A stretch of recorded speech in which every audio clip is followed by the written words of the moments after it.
Donc, vous avez certainement dû entendre parler de ce qu'on appelle le PIB, donc le produit intérieur brut des pays. Donc, en anglais, on dit GDP, donc c'est ce qu'on voit ici. Voilà. Donc, à quoi cela correspond? Donc, le PIB, en fait, si on peut définir cela comme étant une estimation, hein, de la valeur totale, on va dire, des biens et services produits sur une période donnée par un État. Donc, l'intérêt d'avoir ce type d'indicateur de l'économie, c'est en fait pour s'assurer que soit on est dans une période caractérisée par une croissance économique, ou soit on est dans une période qui est marquée par une forme de contraction économique, donc ralentissement des activités. Et voilà. Donc, on peut voir ici que, par exemple, comment est-ce qu'on détermine en fait le produit intérieur brut? Alors, l'une des formules euh, qui est utilisée, parce qu'il y en a plusieurs, hein, il y a plusieurs formes de produit intérieur brut en fait, même en général. Donc, on va plutôt essayer d'utiliser une formule qui est plutôt générique. Donc, c'est celle-là. Et donc, on a dit que GDP, donc ce qu'on voit ici, GDP, c'est le produit intérieur brut. Donc, alors dans cette équation, le C correspond, on va dire, aux dépenses personnelles. Donc, on dira consommation des personnes. Voilà, le I correspond en fait à l'investissement privé. En fait, investissement du secteur privé. Le G correspond aux dépenses du gouvernement. Voilà. Et puis le X, lui, correspond à l'exportation, donc la balance des exportations. Et le M, voilà, à la balance des importations. Donc, quand on voit le X moins M, il s'agit en fait de la différence entre la balance des exportations par rapport à la balance de l'importation. Voilà. Et donc, par exemple, dans le cadre de notre projet, on s'intéresse en particulier on va dire, à justement cet indicateur-là en ce qui concerne les États-Unis, puisqu'il s'agit jusqu'au jour d'aujourd'hui de l'économie la plus importante au monde. Donc, on peut voir, par exemple, ici sur le site de Trading Economics, qu'il y a des projections qui sont plutôt positives, hein, en ce qui concerne le PIB de ce pays-là en particulier. Donc, on peut voir à peu près euh, selon les estimations, hein, qui doit forcément avoir cet accroissement-là. Donc, déjà, quand vous prenez au mois de mars 2024, vous voyez déjà qu'on est autour alors, mars 2024, 2,90 par rapport à décembre 2023, donc 2,50 ici. Et, euh, et voilà, donc déjà, l'estimation, sinon les projections sont plutôt, on va dire, optimistes en ce qui concerne le produit intérieur brut des États-Unis. Euh, Juste pour clarifier, on ne peut pas juste se baser sur cet indicateur-là en termes de lorsqu'on on veut faire des investissements, puisque comme tout indicateur, hein, il y a forcément des limites. Donc ça permet certes d'avoir une idée peut-être générale d'une situation donnée, mais ça ne permet pas d'avoir en fait toute la lecture qu'il faut pour pouvoir en fait décider de se lancer. Pourquoi, par exemple, on peut donner des exemples concrets, hein. Euh, on pourra dire par exemple que dans le cadre de produit intérieur brut, quand on regarde cette formule-là, euh, telle qu'elle est présentée, en fait, elle ne tient pas compte de certaines réalités. Euh, Par exemple, vous prenez un pays comme la Côte d'Ivoire, hein, parce que bon, puisque la plupart des personnes qui nous suivent sont basées aussi dans ce pays-là. Euh, le secteur en fait dans lequel il y a plus on va dire plus de mouvements de transactions financières, ce n'est ni le secteur primaire ni le secteur industriel, c'est l'informel. Et comment est-ce que vous mesurez, par exemple, la balance des transactions qui se font en cash? C'est-à-dire que toutes ces activités économiques où les personnes vont aller acheter des biens et des services, vont payer à la main. Et puis, les personnes qui vont donner ces services-là ne vont pas forcément reporter toutes ces transactions-là à la banque ou dans leur carnet de compte, etc. Tout ce volume de transactions qui est fait à ce niveau-là ne peut pas être en fait quantifié, donc ne peut pas être représenté par cette formule générale-là. Donc ça, c'est un peu l'une des limites en fait du produit intérieur brut. Il y a aussi le cas, par exemple, d'une industrie qui fonctionne, qui brasse beaucoup de milliards partout dans tous les pays du monde, c'est le narcotrafic. Et on voit, on sait que la plupart des transactions se font aussi au niveau, par le via de cash. Donc, ce sont des choses qu'on ne peut pas quantifier. Donc, on ne peut pas, qui ne permettent pas de déterminer en fait le produit intérieur brut d'une nation. Euh, Aux États-Unis, par exemple, il y a un cas particulier qui est revenu dans les débats. C'est le fait que lorsque, par exemple, vous employez des personnes pour faire, on va dire, des petits boulots, par exemple, quelqu'un qui va venir s'occuper de un membre de votre famille qui est malade, qui va venir apporter une sorte d'assistance ou qui va venir faire peut-être le nettoyage. Et dès lors que vous payez ces personnes-là de façon officielle, c'est-à-dire avec des, comment dire, des transactions qui sont à la fois répertoriées, etc. C'est là, à ce moment-là, il est possible en fait de répercuter la balance de ces transactions-là dans la valeur du produit intérieur brut. Mais lorsqu'il s'agit, par exemple, de que vous-même vous soyez à mesure de faire ce travail-là vous-même, après, c'est peut-être pas évident de pouvoir réellement répertorier en fait cet argent qui a été généré là dans le produit intérieur brut d'une nation. Donc, en ce qui concerne le produit intérieur brut et en ce qui concerne notre activité, dans le cadre de notre activité, on l'utilise un peu comme une sorte de baromètre, une sorte de proxy, mais on va aussi le combiner à d'autres facteurs, à d'autres indicateurs qui vont nous permettre d'avoir une idée générale. Donc, voilà.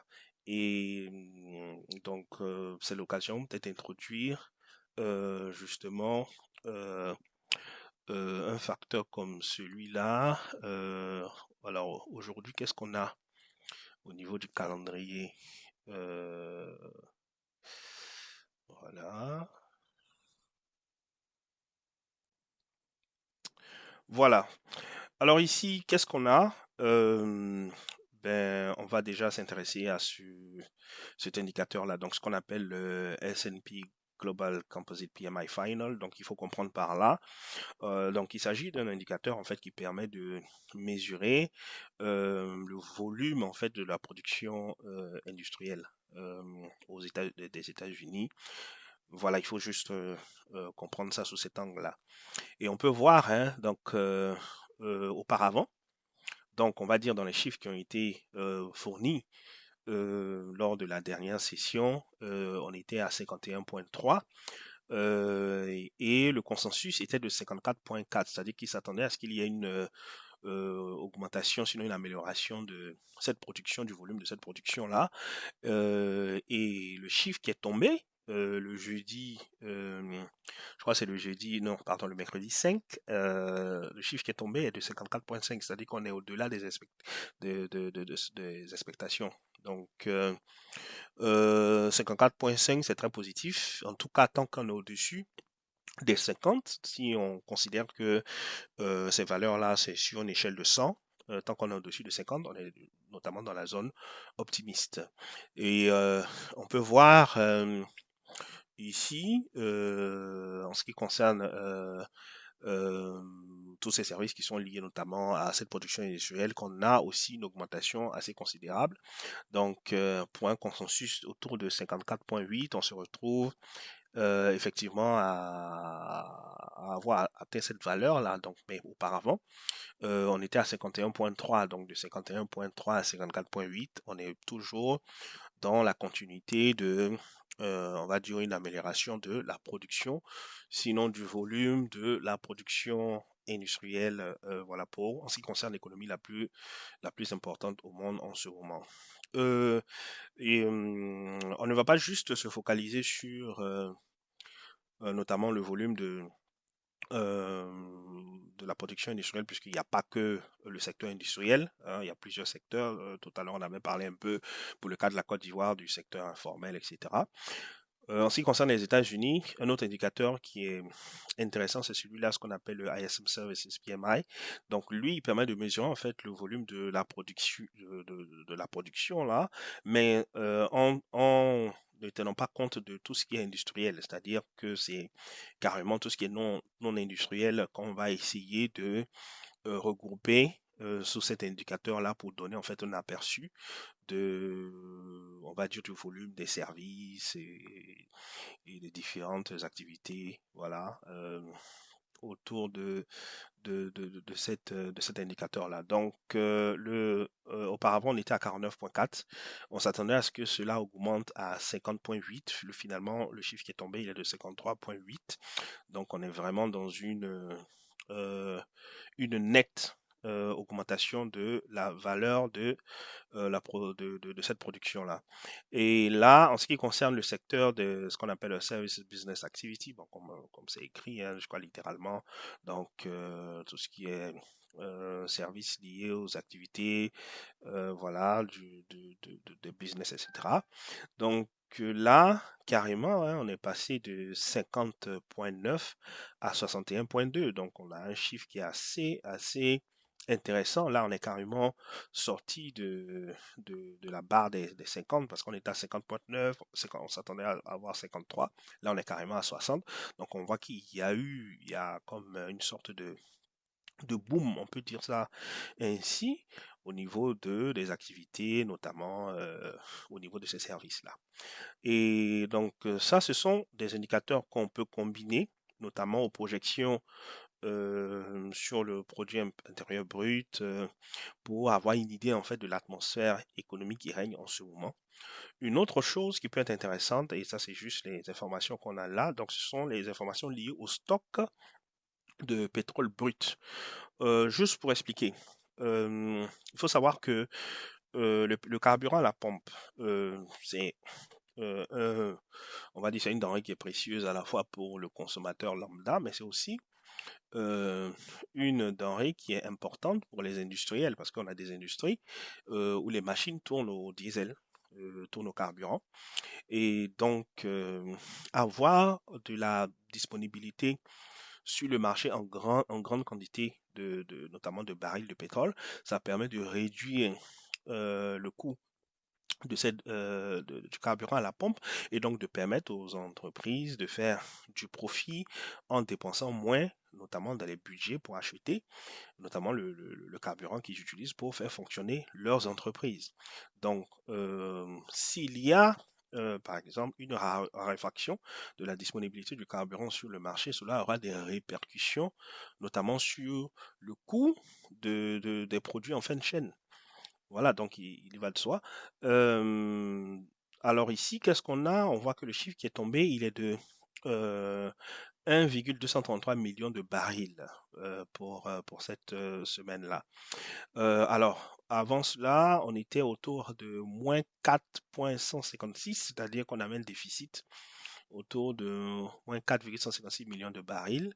Et on s'attendait, selon le consensus, hein, à ce qu'il y ait une augmentation autour de 2 millions de barils. Donc c'est pour ça qu'on a mis de moins 4,156 à moins 2,30. Mais il se trouve qu'on est allé même au-delà, c'est-à-dire au lieu de juste euh, avoir 2 millions de barils en plus, on est carrément allé à, on va dire, autour de 5 à 6 millions de barils en plus, ce qui permet d'avoir ce chiffre-là ici, de 1 million 233 de barils de pétrole brut. Donc, ce qui veut dire que cela permet en fait hein, de renchérir hein, sur le fait que on est en train de sortir de la période caractérisée par l'inflation. Et cette information, elle n'est pas juste valable pour les États-Unis, même si les États-Unis n'ont pas encore officiellement commencé à annoncer la réduction des taux d'intérêt, vu que nous sortons justement de cette période caractérisée par l'inflation.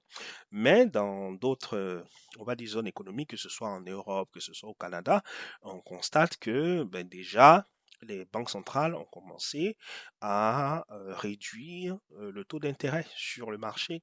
C'est le cas par exemple de la Banque centrale européenne, ici qu'on peut voir avec Madame Christine Lagarde qui, voilà, donc on explique, hein, for the first time since 2019, donc depuis la période de 2019 caractérisée par la Covid, ben, ils ont commencé à réduire les taux d'intérêt. Voilà, c'est cette information qu'on a ici. Donc, voilà, donc c'était autour de 4%. Maintenant, ils ont réduit, ils ont levé 0,025. Donc, le taux d'intérêt aujourd'hui, il est de 3,75. Et c'est pareil hein, pour la Banque au Canada, Banque centrale du Canada, qui aussi ben, a décidé de réduire pour la première fois les taux d'intérêt depuis plus de 4 ans. Donc voilà, donc Banque centrale européenne, Banque de Canada. On s'attend à ce qu'il y ait à la prochaine réunion FOMC avec la Réserve fédérale américaine. On s'attend bien évidemment que soit ils annoncent également la réduction du taux d'intérêt en ce qui concerne les États-Unis, ou sinon, on va dire la date ou la période à laquelle ben, ils voudront bien commencer tout simplement à réduire les taux d'intérêt. Réduction des taux d'intérêt, pour nous, comme je l'ai expliqué, en tant qu'investisseurs, ben, la particularité de telles informations pour nous, ça veut dire qu'il y aura plus d'injections de dollars sur le marché puisque les banques vont tout simplement la Banque centrale va émettre beaucoup plus de dollars afin de stimuler les activités économiques. Et ben, ce sont ces dollars-là que nous, dans le cadre de nos activités, nous attendons pour faire des profits on va dire, que ce soit dans les assets dans lesquels on va investir. Voilà. Euh, voilà un peu pour résumer hein, sur quelles sont les conditions sur lesquelles on se base pour déjà annoncer la transition entre la période de consolidation dans le cadre du projet Token Roi à la phase d'accélération, mais qui est imminente. Hein, par rapport à ce qu'on peut voir. Aussi, dans le groupe WhatsApp, j'avais partagé une analyse technique que j'avais faite où j'avais mis en évidence les signes d'affaiblissement du dollar qui commençait à apparaître notamment au niveau des charts et cela était ensuite corroboré par le volume de la disponibilité des dollars, ce qu'on appelle le US Money Supply, donc la disponibilité de cette monnaie sur le marché. On a vu sur les charts qu'il y avait une augmentation assez considérable du volume de cette monnaie sur le marché. Il est important de noter que, en ce qui concerne l'enregistrement de cette vidéo-là, dans le cadre du projet Tokenora, alors les différents indicateurs ne sont pas, ce sont des chiffres qui ne sont pas, qui n'ont pas été fournis en fait à la même date. Hein. Donc, il a fallu en fait enregistrer cette vidéo-là sur plusieurs jours en attendant bien sûr les informations en fonction des indicateurs qui nous intéressent, qui en fait, comme je l'expliquais, hein, nous donnent la possibilité de faire une sorte de projection sur le marché financier en général et puis savoir oui ou non où est-ce qu'on se trouve concrètement et qu'est-ce qu'on est censé faire à ce moment précis de l'année, à ce moment précis, à cette étape précise concernant notre projet. Et donc, hier, le 12, on a la décision des États-Unis qui est tombée, donc plus précisément de la Réserve fédérale américaine, en ce qui concerne les taux d'intérêt.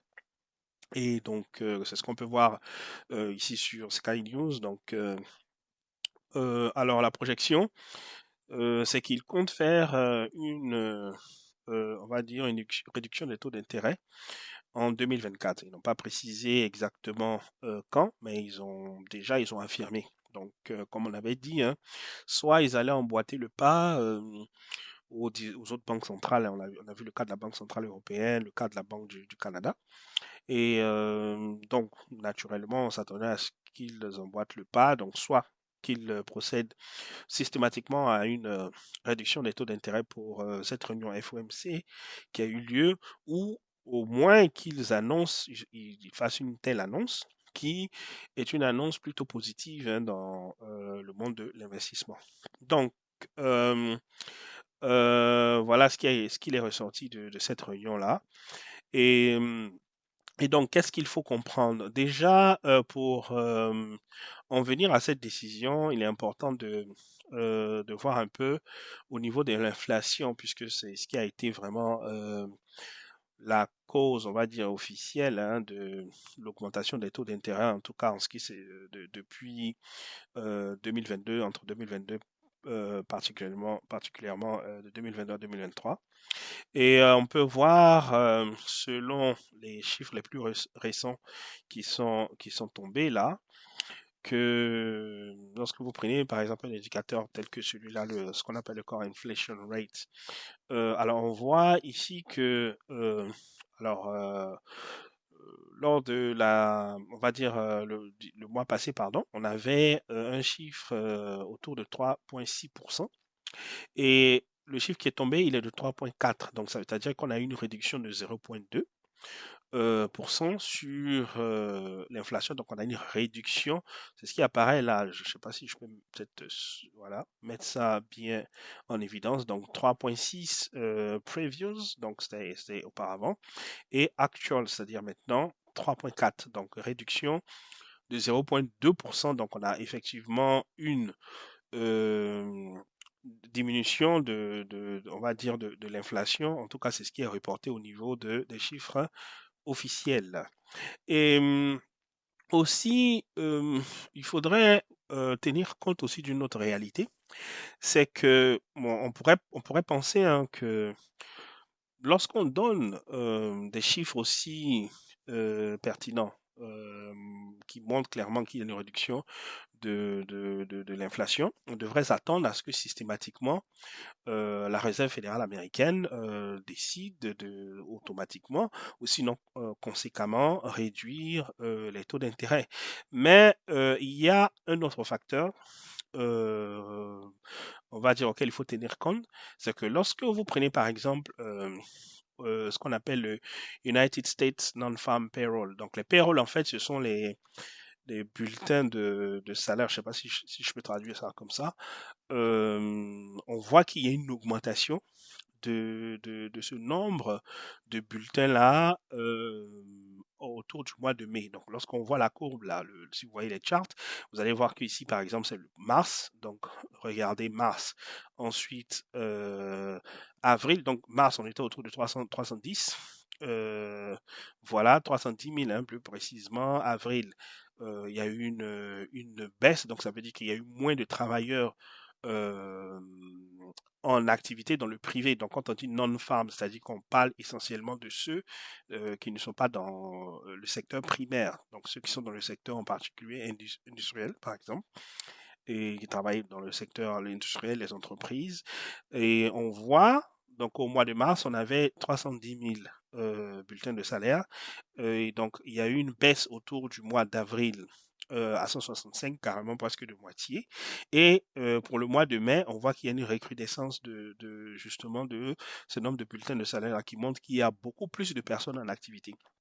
Donc, en quoi cela est important? Eh bien, tout simplement parce que s'il y a plus de personnes qui sont en activité, ça veut dire que les gens gagnent des salaires. Et s'ils gagnent des salaires, ils ont de l'argent. Ça veut dire qu'ils ont beaucoup plus la capacité de pouvoir s'en sortir, notamment avec les crédits. Avec les crédits, avec les prêts, ils seront plus à même de pouvoir honorer leurs obligations. Donc, si la banque vous a prêté, on va dire, de l'argent, où vous avez fait un prêt, peut-être que ce soit un prêt immobilier, que ce soit un prêt pour votre véhicule, que ce soit un prêt pour votre activité, et que vous êtes toujours en activité, ça veut dire que techniquement, vous avez la possibilité de continuer à honorer vos paiements mensuels de remboursement. Mais par contre, si vous vous retrouvez dans une situation où vous avez perdu votre travail, alors à ce moment-là, il est plus difficile pour vous de pouvoir en fait honorer ce type d'obligation. Donc du coup, à ce moment-là, en tout cas, la banque est peut-être amenée en tout cas à soit revoir votre échelonnement, donc vous donner soit vous faire une sorte on va peut-être rallonger un peu le temps de remboursement de votre dette et ce qui va permettre en griffe de pouvoir réduire le paiement mensuel que vous devez faire, peut-être en étalant bien sûr ce remboursement sur une période plus longue, mais on va dire euh, l'objectif étant tout simplement de pouvoir faire en sorte que vous puissiez vous accommoder à vos obligations. Donc c'est un peu le même principe avec la question de la réserve fédérale, c'est-à-dire que si tant qu'on se trouve dans une situation où économiquement il y a certes une baisse, on va dire claire de l'inflation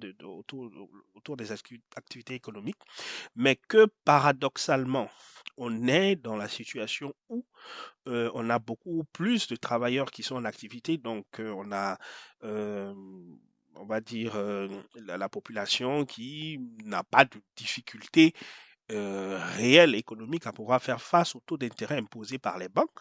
Ben, à ce moment-là, la Réserve fédérale n'a pas, on va dire, n'est pas pressée, si on peut dire ça comme ça, de réduire systématiquement les taux d'intérêt. Donc moi, la conclusion que je fais, c'est que normalement, vu les données par rapport à l'inflation qui montrent clairement que l'inflation est en baisse, on devrait déjà être en train de réduire les taux d'intérêt. Mais vu que l'activité économique est plutôt, on va dire, elle est forte, elle est consistante, donc il n'y a pas de raison à se précipiter.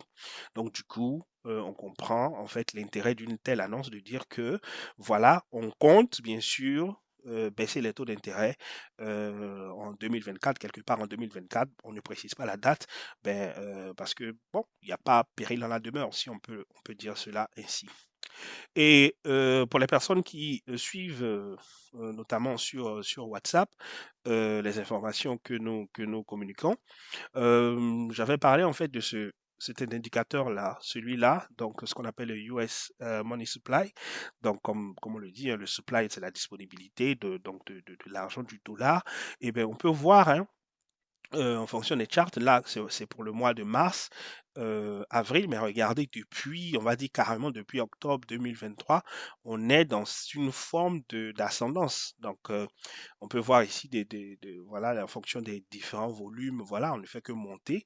Et c'est ce qui est détaillé ici. On dit carrément qu'il y a eu, voilà, ici. Donc, the M2 money supply in the United States rose by 25,8 billion. Donc, ça a augmenté de plus de 25,8 milliards de dollars. Donc, il y a de plus en plus de disponibilité de cash. Donc, la réserve fédérale est de plus en plus en train d'imprimer des dollars et de les mettre à disposition des banques. Et les banques, à leur tour, vont les mettre à la disposition du marché, donc des entreprises, etc. Tout ça pour stimuler l'activité économique. Et bien entendu, ce sont ces dollars-là que nous essayons de captiver, sinon de capturer, voilà, dans le cadre de notre activité pour faire notre profit.